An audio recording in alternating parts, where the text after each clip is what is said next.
Bon, merci d'être venus si nombreux. Ça fait vraiment plaisir. Tout le monde m'entend dans le fond là-bas?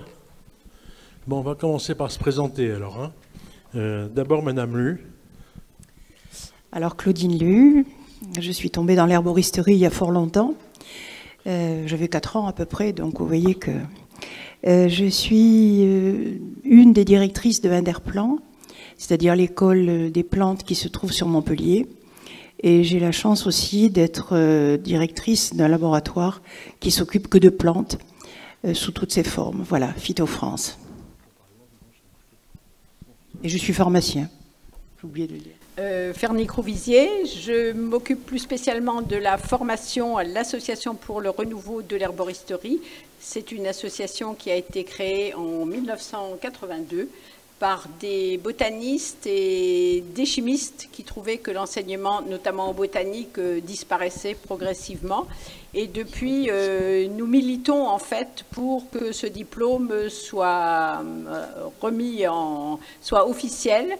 Et donc, nous dispensons des formations et des stages pratiques. Et nous souhaitons que ce diplôme soit remis assez rapidement, parce qu'on éprouve la nécessité et le nombre d'élèves qui veulent faire des formations sont de plus en plus nombreux. Donc nous sommes là pour ça et nous sommes contents que tant de gens s'y intéressent.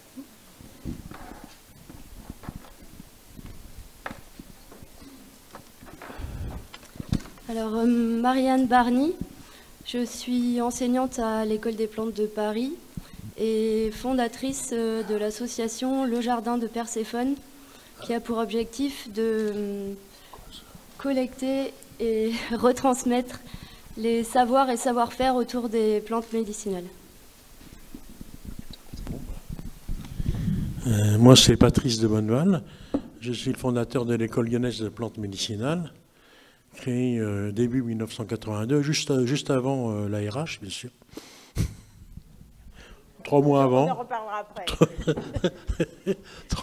3 mois avant. Bon, bref. Toi, c'était depuis quand? C'était avant tout le monde. Oui, hein. Ah, Madame Muel nous a précédés, c'est vrai. On fait une course et puis on voit qui arrive le premier. Voilà.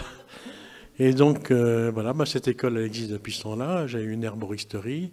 J'étais aussi pharmacien, et non pas pharmacienne. T'as dit pharmacien, toi? Oui, je revendique. Bon, elle revendique. Et voilà, donc on a une longue expérience maintenant, à la fois de la pratique de la plante, parce que Madame Lu ne dit pas, mais elle a aussi un laboratoire de phytothérapie. C'est ça qu'on dit? Et donc une connaissance on a une connaissance à la fois pratique et théorique. C'est le sujet de cette petite causerie qu'on a entre nous, c'est de savoir ce qu'on vient faire ici en tant qu'herboriste, quelles sont les limites de l'herboristerie et puis ce qu'on en attend. Voilà. Donc je n'ai pas le sujet sous la main, mais bon, c'est à peu près ça. Donc on va essayer de vous présenter ce qu'on pense un peu de l'herboristerie, de ce que c'est qu'un herboriste. Et puis on verra demain, je crois, l'avenir de l'herboristerie. Donc on va essayer de faire ça tranquillement et puis vous pourrez poser quelques questions parce que c'est lié, si vous voulez. La première chose que je vais dire, sur laquelle on est, je crois, tous d'accord, c'est que nous sommes des herboristes et que nous revendiquons la personnalité d'herboriste. Ni médecin, ni pharmacien, ni kiné, ni ostéopathe, ni naturopathe. Nous sommes des herboristes. Voilà, c'est une race à part. Et cette race à part, elle existe depuis Philippe le Bel, si je me souviens bien, où ça a commencé difficilement aussi. Et toute notre vie d'herboriste a été, marquée par un certain combat contre les forces, scientifiques de l'époque et de maintenant. Et je crois que maintenant, grâce à nos écoles, on peut revendiquer la connaissance scientifique et la connaissance pratique. Donc c'est un peu ce qu'on... Comment? Tu te rattrapes. Ah, je me rattrape par rapport au passé. Aux connaissances scientifiques. Je pense qu'il en faut et c'est... Le problème où il y a un manque, c'est que justement on pourrait s'appuyer sur des connaissances scientifiques qu'on ne peut pas faire pour le moment parce qu'il n'y a pas de recherche très indépendante aussi Donc c'est peut-être l'accent qu'il faudrait mettre sur justement ces nouveaux herboristes qui vont se créer, parce que c'est un métier à créer. Et c'est pour ça que nous sommes là et qu'on a besoin aussi de vos demandes et de vos réponses aussi pour créer ce métier qui n'est pas un métier à part entière actuellement. Marianne, non.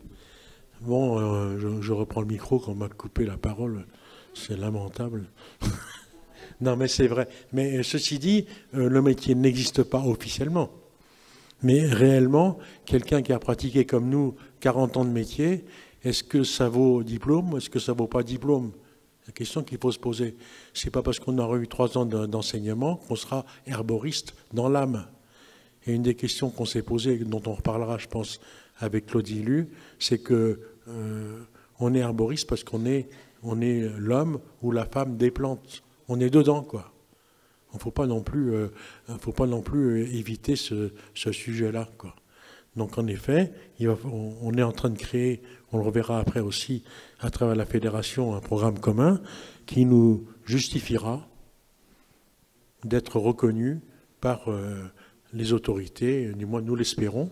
Et là aussi, je répète ce que dit Fernie, on a besoin de votre aide par rapport à l'extérieur, parce que sinon on n'est pas assez nombreux.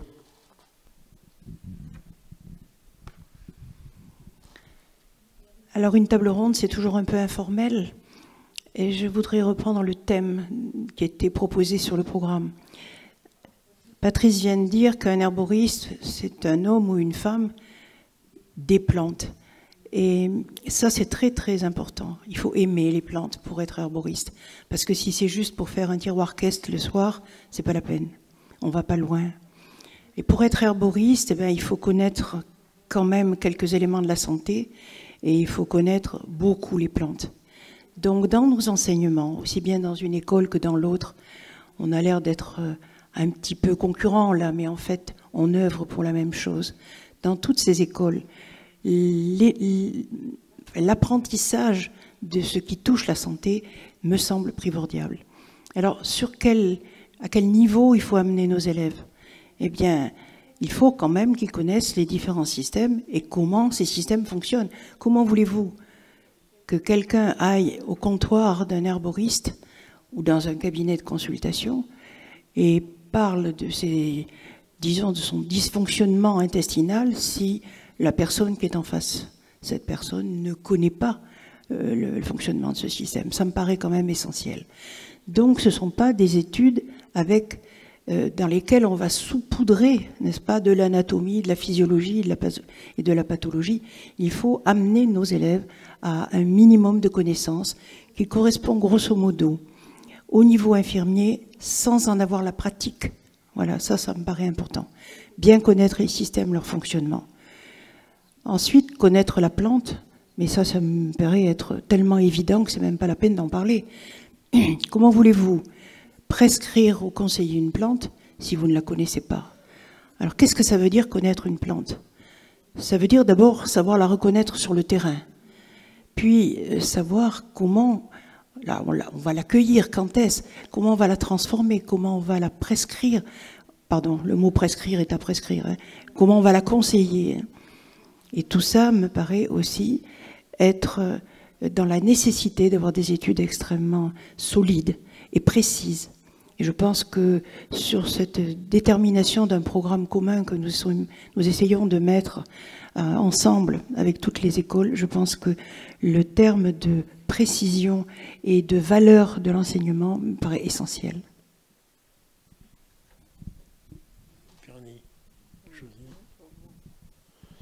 Donc je vais insister aussi sur le fait que la santé, c'est pas la santé que de la plante, c'est la santé de l'homme et de la plante. C'est aussi la santé de la plante, je veux dire, dans l'autre sens. Il faut savoir aussi qu'on a certains cours pour savoir, comment dire, remettre en bonne santé une plante. On parlait d'écologie ce matin, on parlait de terrain. Si on ne connaît pas le terrain, on ne connaît pas la plante. On parlait aussi de plantes. Monsieur Bonardel nous parlait ce matin de plantes de pays. Que ce soit en Chine, que ce soit en alchimie, que ce soit en Inde, on dit toujours qu'il faut prendre les plantes d'abord du pays où l'on habite. Parce qu'il y a un terroir. Ici, à Bordeaux, vous connaissez le terroir de certains vins, qui ne sont pas aussi bons que les vins de Bourgogne, bien sûr, mais, bon, mais qui changent avec le terroir.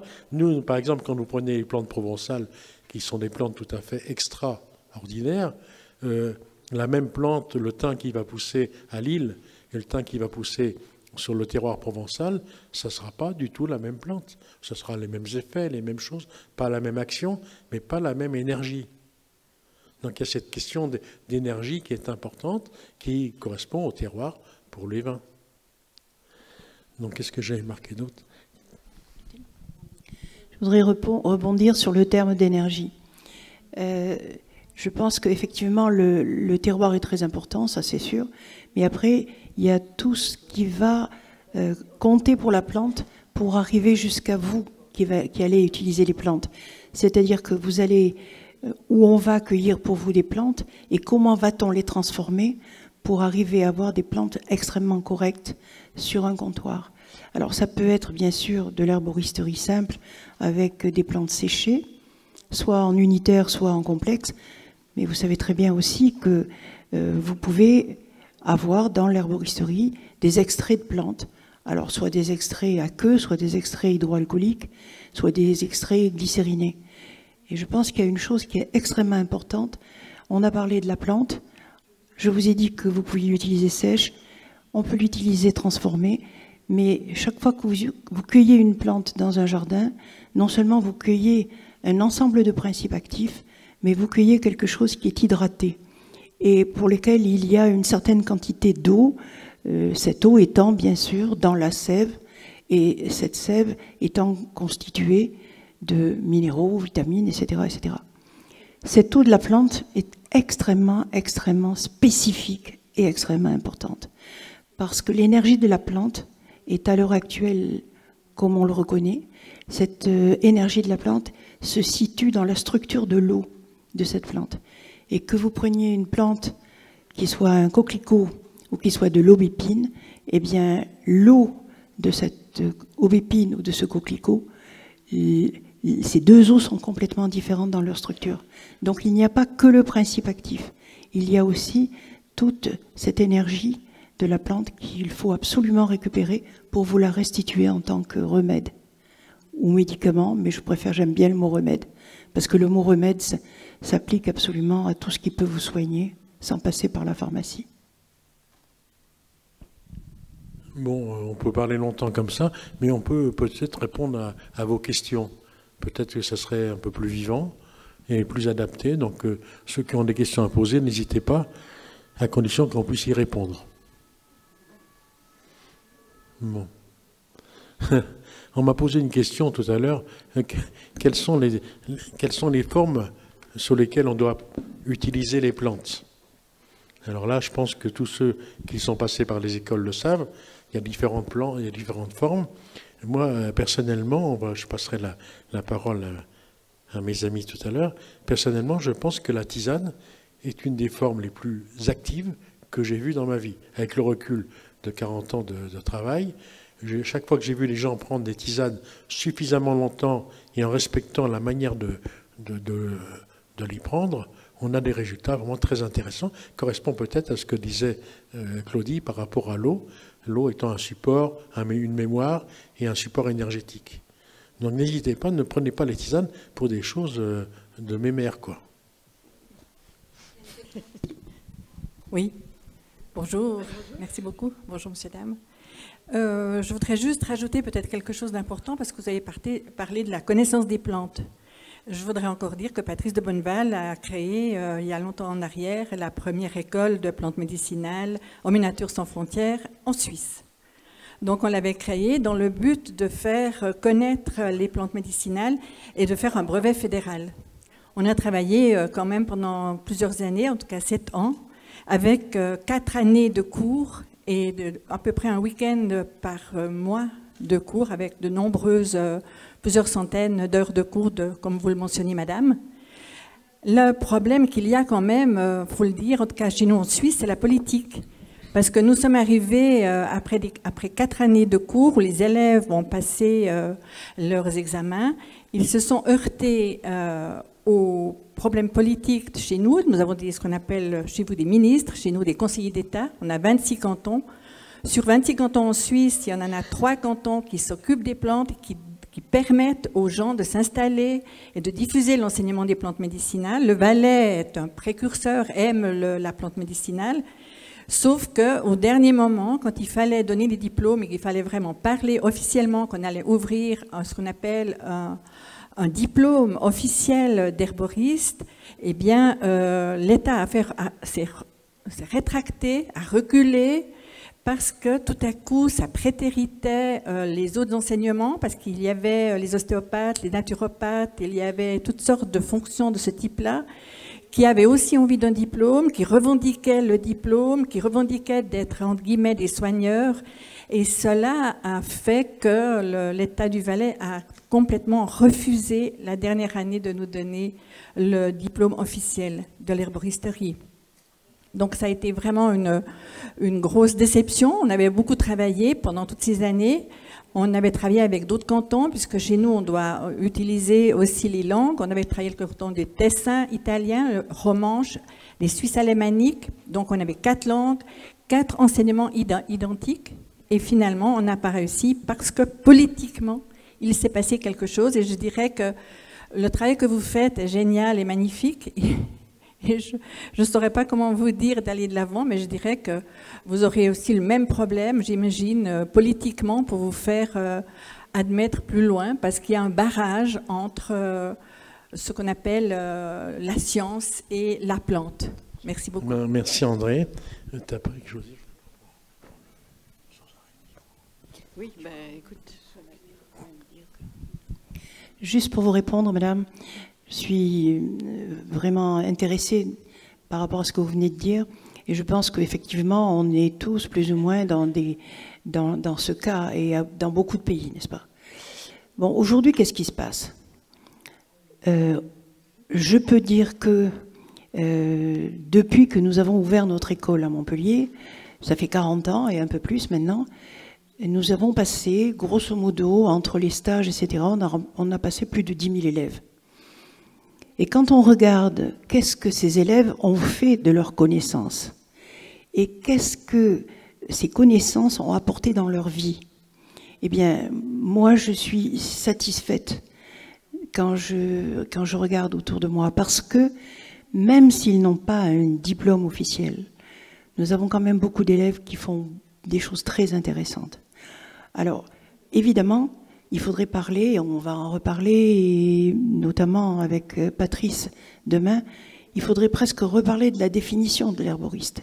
Parce que l'herboriste, c'est pas seulement celui qui est derrière un comptoir en train de vendre des plantes, mais celui qui va cultiver sa plante, ou qui va la cueillir, n'est-ce pas? S'il n'a pas des notions d'herboristerie, s'il ne sait pas à quoi ça sert, s'il ne sait pas comment les gens vont les prendre, ces plantes, s'il ne connaît pas un brin de santé, n'est-ce pas? Eh bien, les plantes, il va les ramasser n'importe comment, même s'il les ramasse avec beaucoup d'amour, il ne saura pas la finalité de cette plante. Donc, je crois que même s'il n'y a pas un diplôme à l'heure actuelle, et c'est pourtant ce vers quoi je tends et je voudrais travailler, mais même s'il n'y a pas ce diplôme, il y a plein de choses à faire. Et quand on aime quelque chose, eh bien, on arrive au bout et on fait quelque chose de sa vie. Voilà. Alors là... Oui.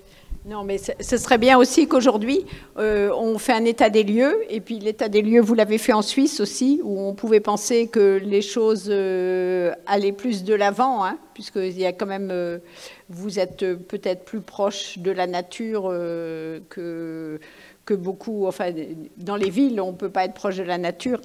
Mais qu'est-ce qu'on pourrait faire aujourd'hui, à l'heure actuelle, pour justement défendre l'herboristerie ? Alors, s'il y a des réponses dans la salle, ce serait bien qu'elles se manifestent.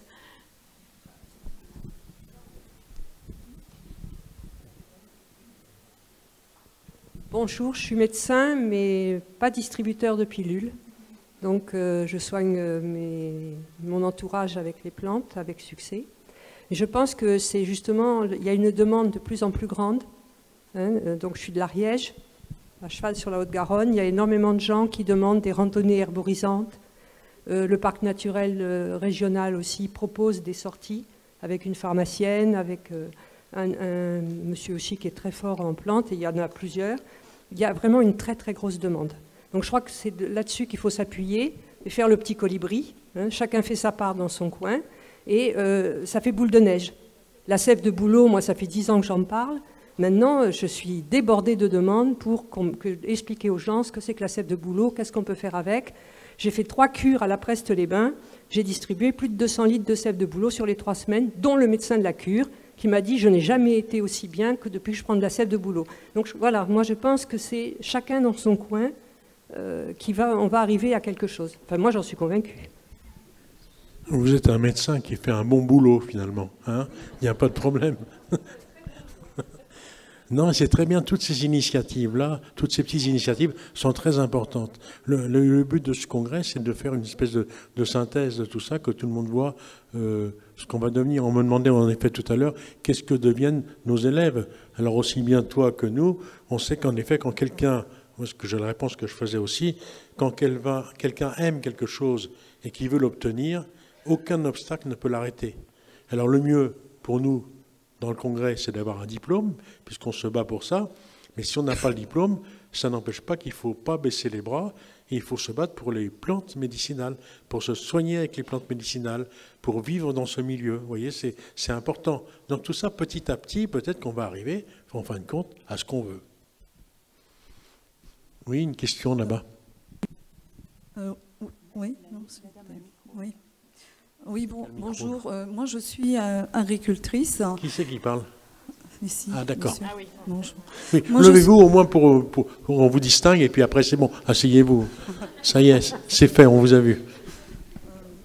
Alors voilà, moi je rebondis un peu ce que a dit madame, parce qu'effectivement, moi je suis agricultrice. J'ai mis toute la propriété en conversion bio, parce que mon objectif est effectivement de pas faire du céréal, etc., à grande échelle, mais de préserver cette propriété des 30 hectares, un sanctuaire, on va dire, de plantes endémiques, et de développer effectivement l'herboristerie en étant cultivatrice et cueilleuse en même temps. Ma problématique à l'heure actuelle, c'est effectivement, je n'ai pas de cadre pour pouvoir assembler certains éléments qui me permettent de démarrer cette activité, hein, parce que d'un côté il y a l'herboristerie, les filières, on ne sait pas trop, on n'est pas assez, je ne suis pas conseillée par la chambre agricole, hein, parce que j'ai effectivement demandé. Ça c'est le gros problème, quand j'ai dit on me prend pour une folle même dans le village du coin, parce que déjà amener des hectares en conversion bio, c'est très difficile, on est extrêmement montré du doigt, ça je peux vous le dire. Alors c'est ça, moi ce qui m'intéresserait à l'heure actuelle maintenant, c'est qu'on puisse fédérer autour de personnes comme moi qui ont besoin de conseils, qui ont besoin effectivement de reconnaître les plantes, de savoir comment les cueillir, comment les multiplier, de savoir les récolter et en faire une belle espèce en fait, hein, un beau produit. Voilà. Il y a des structures qui s'occupent parallèlement aux chambres d'agriculture qui, dans certains départements, ne jouent pas le jeu. Hein. Mais par contre, dans le département de la Drôme, je sais que les chambres d'agriculture travaillent avec les associations, notamment les associations Agri-Bio-Drôme, Agri-Bio-Ardèche, et il y a les CIVAM aussi. Mais il faudrait voir dans votre secteur. Oui, ici, c'est juste la seule chose que j'ai pu avoir, c'est non pas de la Chambre agricole, mais du Conseil général qui m'a permis de planter 3000 arbres, des beaux arbres, hein, des tilleuls, des érables, etc., sur la propriété.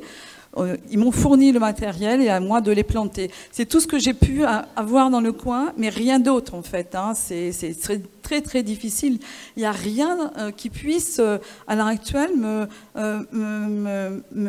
m'épauler en fait, hein, dans ça. Donc voilà.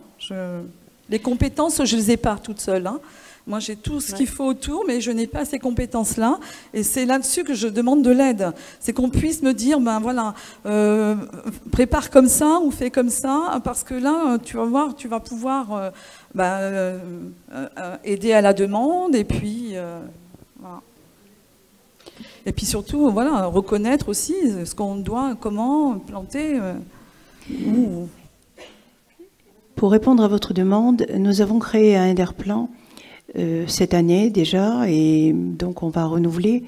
On a créé toute une section culture bio.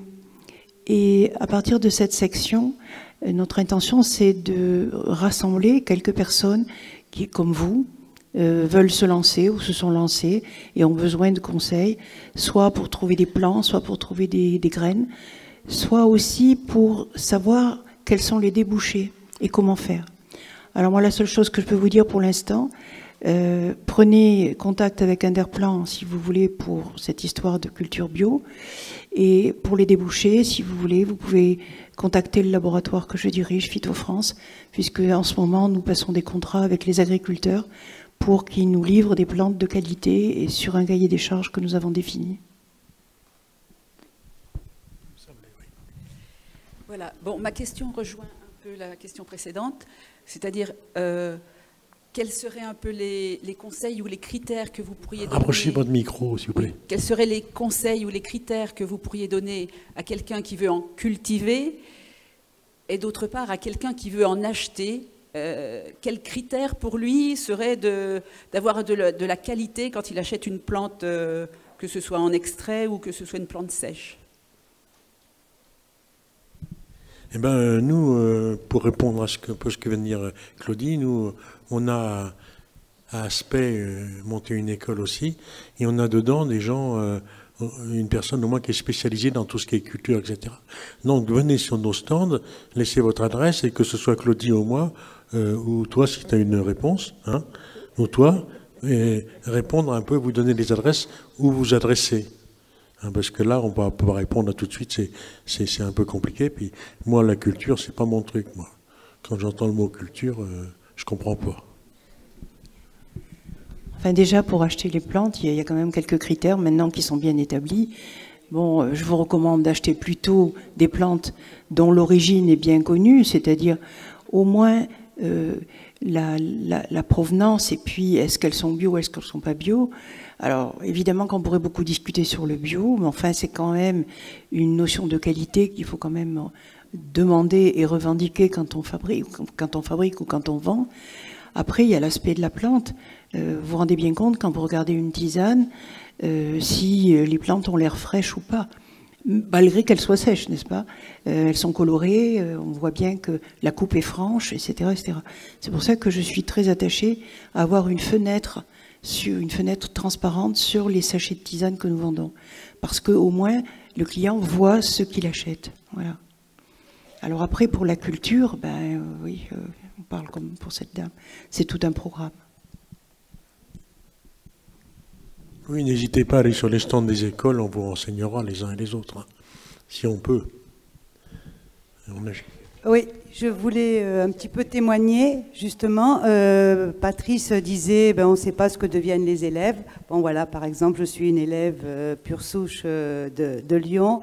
Ça fait 2 ans que je suis sortie que je suis herbaliste, hein, donc j'aimerais bien aussi qu'on débatte herbaliste, herboriste. Tu as été libérée de l'école. Oh, j'ai été libérée, ouais. Et donc, je fais mon bonhomme de chemin. Et justement, je suis dans les Alpes. Et je voulais aussi, par rapport à ce matin, on parlait des plantes bio, les plantes, les certifications. Moi, je suis dans un endroit vraiment magique parce qu'il n'y a pas d'agriculture. Je suis à 1300 mètres d'altitude dans le parc des Écrins. Et je me pose la question, est-ce que je prends une certification bio alors que j'ai des plantes qui sont, je pense vraiment...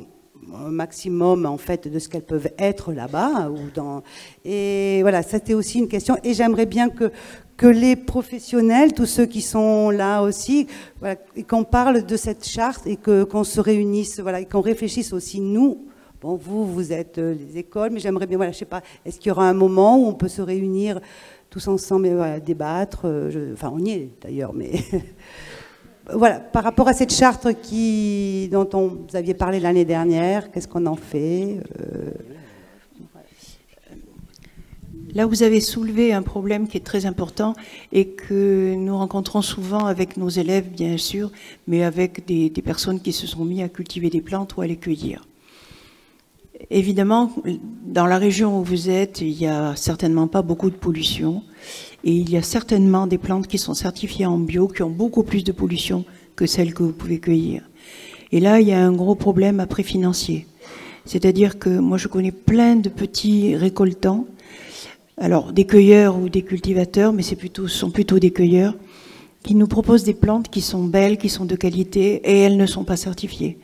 Alors, voilà, si nous, laboratoires, enfin, pardon de parler de laboratoire, mais pas d'école, si nous, laboratoires, nous proposons à une boutique installée des plantes, et tout de suite on nous dit, elles sont bio? Oui, et de quelle certification? Bon, alors, c'est l'une ou l'autre, ça n'a pas d'importance. Ah ben non, elles ne sont pas certifiées parce qu'elles sont très propres. La plupart du temps, on nous dit, ben on ne les veut pas. Ça, c'est terrible. C'est terrible parce que...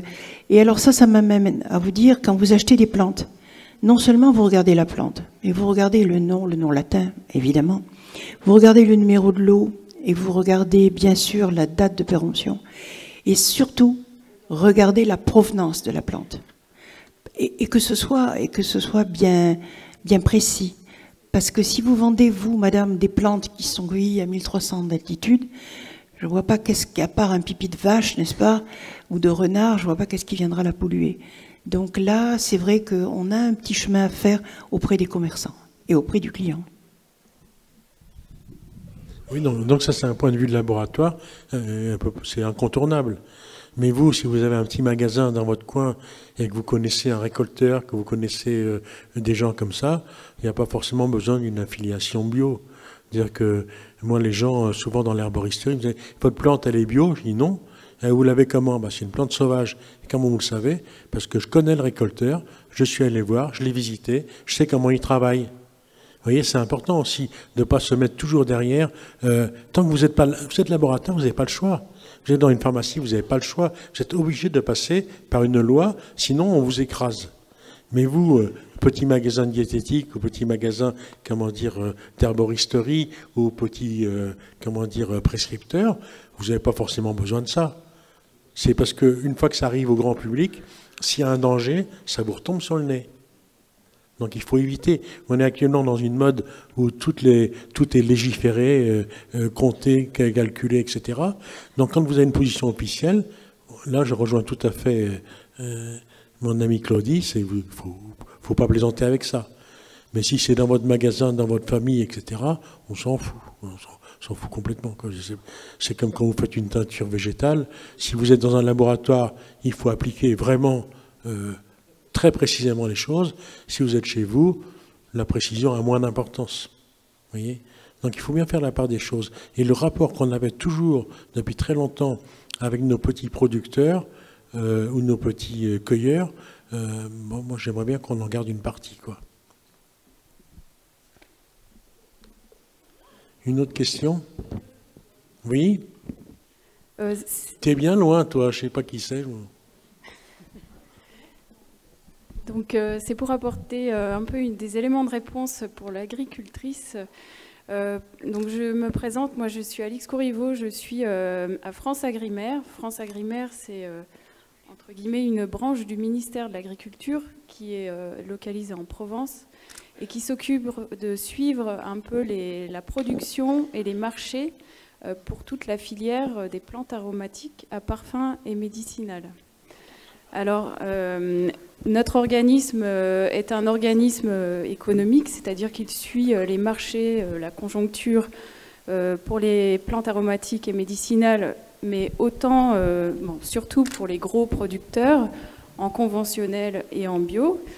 Donc nous avons connaissance un peu des principaux débouchés des plantes et nous avons aussi connaissance partiellement, puisque c'est très compliqué, des productions plus petites.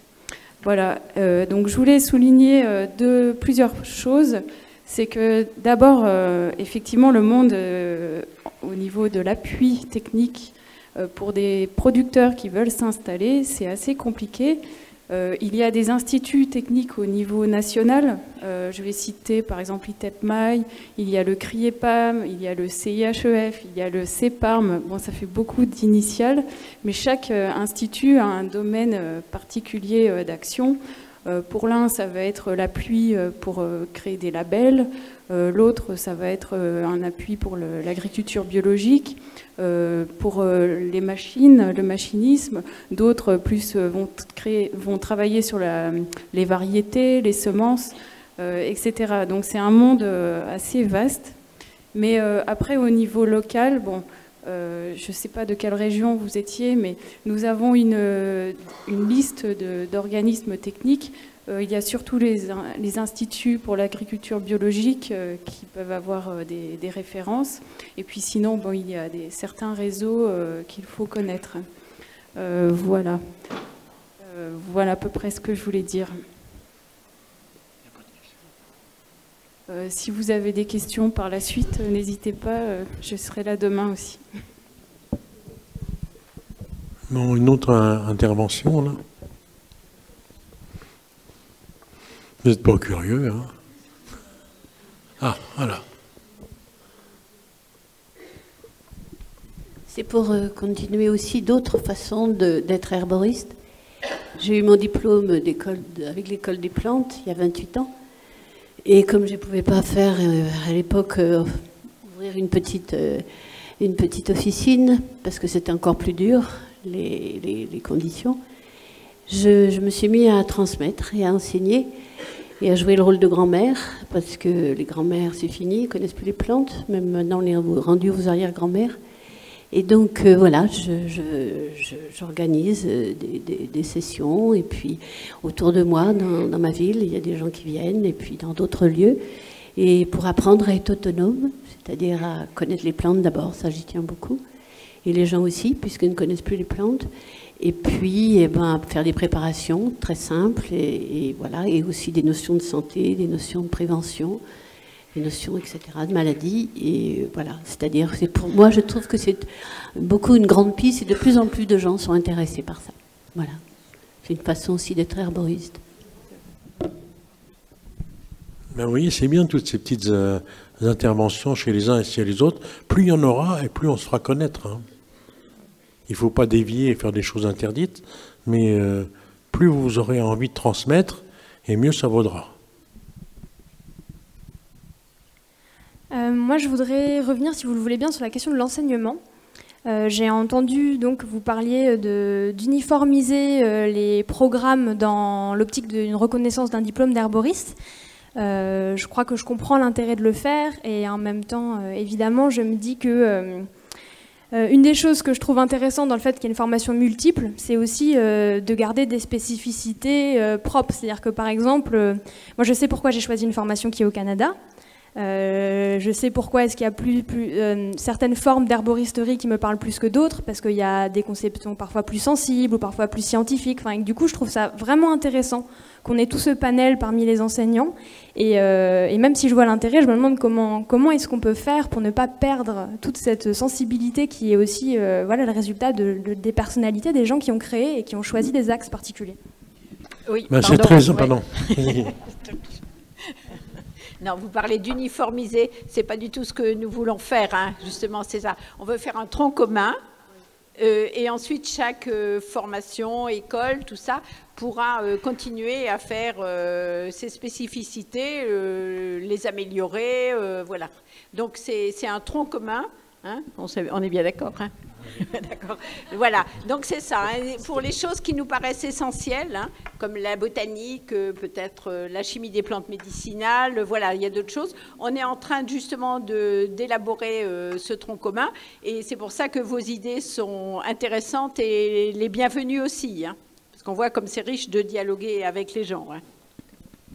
Quand on parle de spécificité, je suis entièrement d'accord avec vous, à tel point que nous, depuis le début de l'école, n'est-ce pas, donc depuis 40 ans, nous avons effectivement des matières qui correspondent à ce fameux tronc commun que nous voulons élaborer, mais nous faisons de la médecine chinoise et de l'homéopathie depuis le début, et personne ne nous détrônera là-dessus. Hein. Voilà.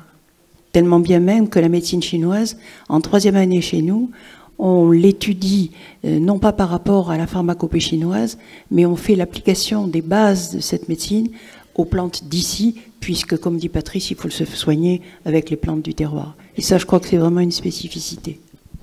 Oui, je voudrais bien insister. Pardon, c'est mieux celui-là. Il est mieux celui-là.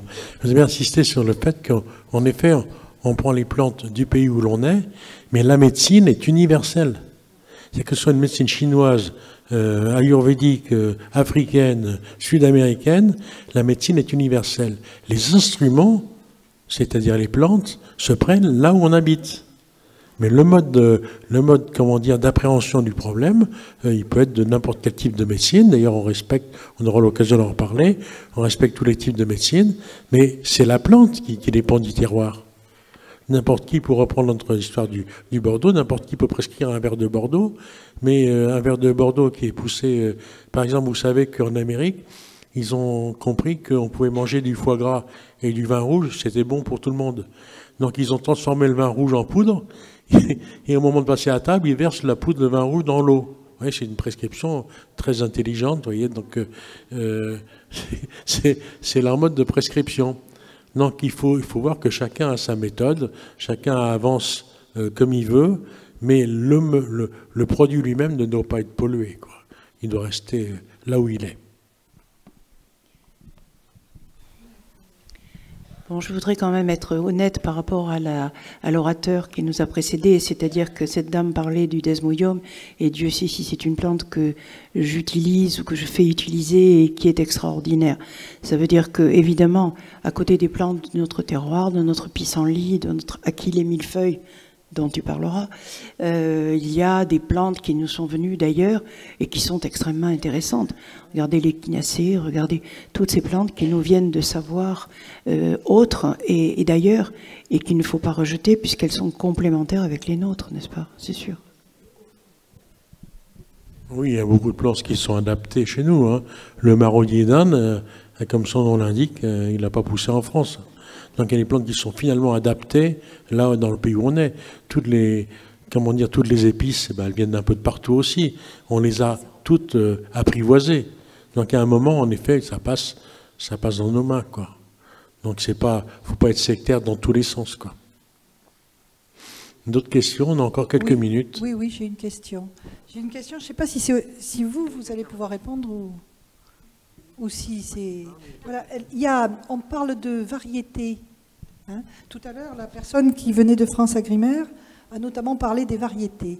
Dans le cas des plantes médicinales et des plantes aromatiques, existe-t-il à l'heure actuelle au niveau européen une liste aussi infâme que celle qui a été faite pour un tas de plantes, dont des graines, qui impose des variétés et qui en interdit d'autres, dans la mesure où on n'est pas dans la liste des variétés? Alors je ne sais pas si vous pouvez répondre à ce sujet. Non, je pense que le problème est un petit peu différent. Nous, on reste très botanique dans la détermination des plantes, parce qu'il faut savoir de quoi on parle quand on parle d'une plante médicinale. Donc le nom latin, le nom français, bien sûr. Et dans le nom français, le nom de genre, le nom de l'espèce. Et après, c'est vrai que, par exemple, quand on parle de certaines lavandes ou certains lavandins, je parle toujours de la phyto, n'est-ce pas? On va parler de variété ou de cultivar. Et quand on parle d'aromathérapie, à ce moment-là, on va ajouter la notion de chémotype, c'est-à-dire de la partie chimique, enfin le composant chimique dominant qui va d'ailleurs déterminer la propriété principale de cette huile essentielle. Voilà. Mais on n'a pas pour l'instant de mise à l'écart de certaines variétés ou de certaines graines, n'est-ce pas, par la législation sur la plante médicinale. Je vous remercie. Je voudrais citer un cas aussi que j'ai trouvé en Suisse.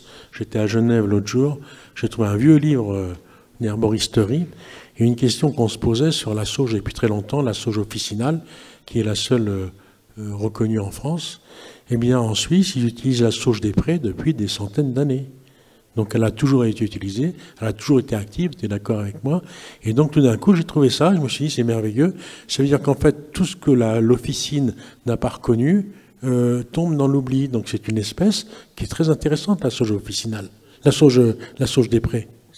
Hein? Aussi intéressante que l'officinale. Aussi. Et alors, elle pousse partout. Hein? Et sans les problèmes estrogènes-like qui sont avec la sauge officinale. Voilà, donc c'est encore mieux. Hein? Donc si vous êtes un homme, vous pouvez en prendre. Si vous êtes une femme, vous pouvez en prendre aussi. Pas de problème d'estrogène. Hein? Bonjour. Alors moi j'ai fait la journée porte ouverte la semaine dernière à Inderplan. Je suis absolument convaincue de l'intérêt de vos formations.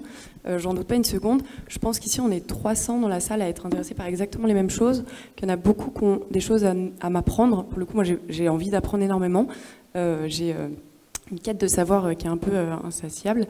Et je me demandais si les organisateurs avaient prévu de nous mettre en relation, parce que je me disais que madame qui parliez tout à l'heure, en fait j'avais aucun moyen de vous contacter pour, je sais pas, votre projet est très intéressant pour moi.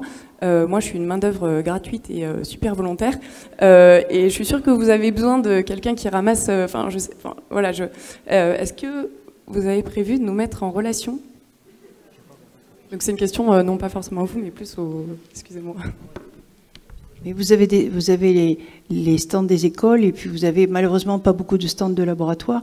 Mais le mieux, c'est de contacter ces laboratoires ou ces entreprises qui redistribuent les plantes, n'est-ce pas, et qui les font ramasser. Sinon, je vois pas d'autres. Vous prenez l'annuaire, vous cherchez les adresses, il n'y a pas 36 solutions. Après, c'est vrai que via l'IPSN, on peut toujours communiquer. On sait aussi qu'on a maintenant un rendez-vous chaque année, donc on peut, dans cette perspective, se fixer des objectifs. Si chaque année, il y a un certain nombre de personnes qui veulent être mises en relation, qui sont prêtes à travailler sur le sujet, on peut se dire, d'ici à l'année prochaine, comment est-ce qu'on va avancer? Il y a l'école de Lyon qui avait lancé le Herbaliste sans frontières, qui est un réseau qui fonctionne bien. De la même manière, si vous avez envie de lancer un réseau avec un objet précis, il y a 3-4 personnes intéressées, créer quelque chose, nous on fera le relais, et puis l'année prochaine, il y aura une petite table ronde sur ceux qui ont mené le réseau, et comme ça on pourra mettre en relation plus de personnes, et on trouvera bien les outils pour développer cette idée-là. D'ailleurs, je voudrais rebondir sur Herbaliste sans frontières, parce que on a lancé j'ai lancé cette idée moi-même en 86, on l'a mis en route il y a quelques années, et on est obligé d'arrêter, donc on va le faire à travers l'école de plantes de Lyon. On est obligé d'arrêter parce que les Français ne s'intéressent pas à l'étranger. On n'a eu que des anglo-saxons. C'est incroyable. Alors je suis extrêmement déçu par le comportement insulaire, si je peux dire. C'est pas une île, la France, mais on a l'impression d'être dans une île. Ce qui n'est pas français n'intéresse personne. Je suis extrêmement déçu, moi, personnellement, parce que je trouve que vraiment, personne, on a écrit, on a transmis des informations à tout le monde, on a fait des lettres d'information, et personne s'est bougé. Donc on va continuer autrement, sous une autre forme, parce que je suis comme ma voisine, j'aime pas arrêter quelque chose que j'ai lancé. On est un peu têtus dans nos professions, et donc on va le faire. Mais je voulais vous transmettre cette idée que pourquoi est-ce que la France, on a eu des Allemands, des Anglo-Saxons, on a eu des gens des Indes, on a eu des gens partout, des Français, non. Même dans notre école. Alors je suis interrogatif. Alors je vous pose la question, je n'ai pas à poser vous là à vous-même. Je ne vais pas forcer les gens à s'inscrire, mais est-ce qu'il y a quelque chose à comprendre sur l'esprit français novateur? Voilà, je ne sais pas. Parce que moi, je voulais créer un compagnonnage, je voulais faire des choses extraordinaires. Mais bon, on prend autrement, de toute façon, on y arrivera. C'est pas tout de suite, ce sera demain. Hein. Mais voilà. Excusez-moi. Moi, je trouve qu'on a évacué un peu rapidement la question des labels et des certifications. Parce que si on veut créer une herboristerie qui soit reconnue et crédible, il faut pouvoir assurer la traçabilité de ces plantes. Moi qui ouvre une herboristerie, je me trouve confrontée à ça parce que effectivement beaucoup de producteurs qui font des merveilleuses plantes, qui sont vraiment la Rolls des plantes, ne sont pas certifiés en bio. Et donc, on va proposer de créer notre propre charte du magasin et de promouvoir cette charte. Mais c'est un peu idiot de faire ça dans notre coin Patrice propose que chaque petit magasin dise à ses clients, c'est moi qui ai choisi le fournisseur, je sais où est-ce qu'il a cueilli sa reine des prés ou où est-ce qu'il a cultivé son aquilée. Mais c'est pas possible si on veut vraiment développer une filière professionnelle. Donc il existe la charte des simples quand même pour ceux qui s'intéressent à la culture et à la production. La charte des simples répond pas forcément peut-être à toutes les questions. Il existe des chartes allégées comme la charte des Biocop tout simplement. Et puis entre les deux, il faudrait peut-être qu'il y ait des gens qui sont intéressés par le sujet. Peut-être que France Agrimaire peut aider l'herboristerie à travailler sur un label de l'herboristerie écologique de manière à ce qu'on puisse assurer aux consommateurs des plantes de grande qualité qui passent pas forcément par du bio, mais au moins par le respect d'une charte et l'obligation peut-être que le distributeur connaisse ses producteurs. Voilà, il y a des idées à creuser, mais c'est vrai que ce serait dommage que chacun le fasse dans son coin. Alors je vais quand même répondre en partie, c'est-à-dire qu'on est en début de congrès et on aura à la fin du congrès une table ronde justement sur l'avenir de l'herboristerie.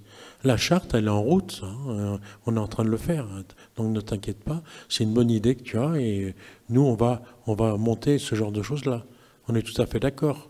Moi je parlais simplement à titre personnel, mais sur le fait de faire quelque chose tous ensemble, il y aura une charte bien entendu. On ne pourra pas, avec toutes nos écoles ensemble, parler de quelque chose si on n'est pas tous d'accord sur la qualité de ce qu'on va proposer. Donc je pense que ça sera peut-être le résultat de la discussion demain soir. Hein ? Moi, je voudrais revenir sur les contacts et la possibilité de communiquer et d'échanger. À l'occasion du congrès, nous avons créé un blog herboristeaujourd'hui.i-monsite.com. Vous avez l'adresse qui est sur les questionnaires concernant le syndicat des herboristes dont on parlera demain. Et sinon, vous pouvez le demander à l'accueil. Toutes les idées sont bienvenues et tous les échanges seront possibles sur ce blog. Voilà. Encore une question et on arrête, c'est ça? Une dernière question. Oui, c'était pas une question en fait. Moi, je suis élève. Alors non. Oui, je suis élève à l'école des plantes en 2e année. Et c'est vrai que comme une autre personne, là, enfin, beaucoup ici, on a une soif d'apprendre et donc à l'école, on apprend énormément de choses, mais après on a du mal à savoir concrètement ce qu'on va pouvoir faire de tout ce savoir après, à part bien sûr s'en servir au quotidien chez nous, dans notre entourage, ce qui est déjà énorme. Mais après concrètement, voilà, cultiver les plantes ou ouvrir une herboristerie ou des choses comme ça, on ne sait pas trop concrètement qu'est-ce qu'on peut faire après. Et donc je me demandais s'il y avait... vu qu'il y a déjà eu beaucoup d'élèves qui sont passés par toutes les écoles des plantes, là, savoir si on a comme un registre de ce qui a été fait, enfin, des anciens élèves en fait, de ce que sont devenus les anciens élèves, qu'est-ce qu'ils ont pu créer ou dans quelle branche ils sont partis, savoir, voilà, d'avoir des retours d'expérience. Oui, nous l'avons un peu développé à l'ARH. Hein. Donc on a mis sur le site, en fait, on a recueilli des interviews d'anciens élèves, mais je crois que dans toutes les écoles, il y en a aussi. Donc vous pouvez aller regarder et chacun a des expériences différentes et des approches aussi de l'herboristerie différentes. Alors ça peut être diffusé. Hein.